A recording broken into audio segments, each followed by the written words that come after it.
everywhere. As hemp gained mainstream acceptance in the 90s, so did Jack. His critics became allies. When Steve Hager became editor of High Times in the late 80s, and he went ahead and just wrote column after column, article after article, month after month in his magazine. And that's really what exploded the idea of hemp, more to the colleges, more to everybody that picked up a High Times now read about hemp.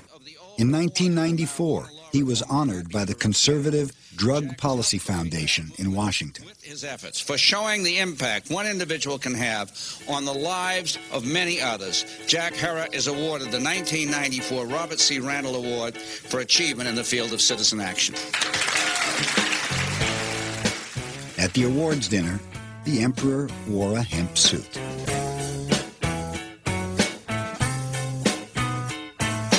Leaning on a tree trunk, thinking all the same junk, falling in and out of a dream. Back and forth I'm swaying, I'm contemplating staying, laying and... But nothing vindicated Jack more than a 1992 Lifetime Achievement Award from his longtime adversary, Normal. How do I calm myself at times like these? I need a simple kind of lovely, and the thought is just a novelty. From a nemesis to a prophet, I think is the way to look at it.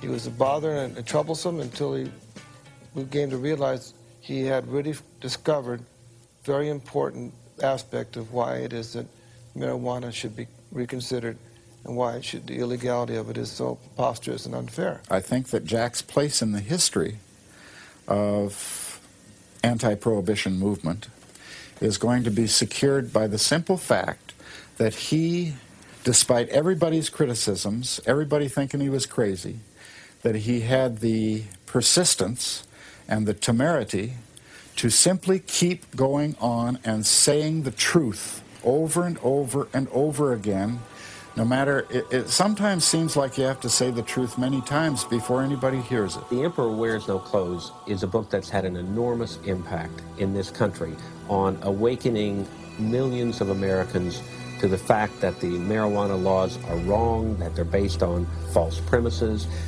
that they're racial in nature, and that we need to change them. I don't know anyone who's had as much impact as Jack has.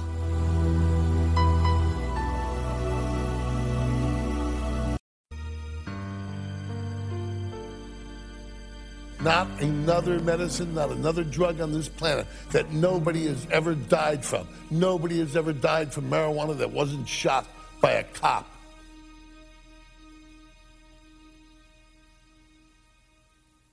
Jack Herer.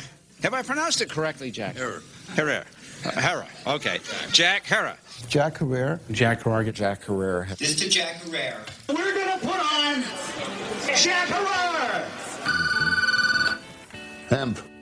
Once again, the man tell me a story about this lovely girl whose name was James. Cult acclaim has not made Jack a household name, nor does he live like an emperor. Most of his income from book sales goes to finance his causes, not his lifestyle. Hemp. When he's not on the road for weeks at a time campaigning for hemp and medical marijuana, Jack lives and works in this small, cramped apartment in Van Nuys, California. Harry Anslinger. Jack is a cultural icon. He is probably as well known as anyone who's ever had an opinion to offer on this subject. He is better known than probably anyone else who works on the marijuana law reform issue. He is a phenomenon that's been very positive. Uneasy rests the crown on he who would save the world.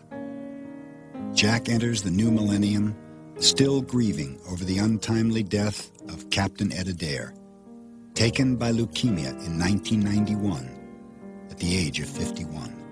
We had been together 19 years, the greatest friend a guy could ever have. He worked so hard to save this planet, and he believed he was saving it for you, me, his children, and he thought that this was the way to do it. And it's against the law, the federal law, and it's a stupid law, it's an ignorant law, and it's an evil law, because they know better, and they won't get off of it.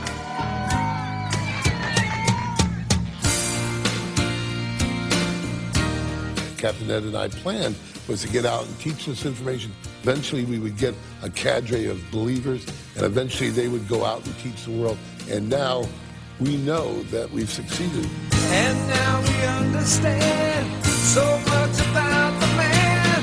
He's not insane, he is not crazy. He's not the devil in disguise.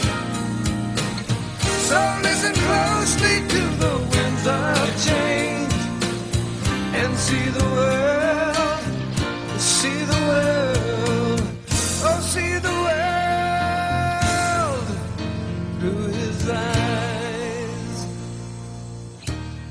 Despite some health problems, Jack has no plans to kick back and take it easy with longtime companion Jeannie Hawkins.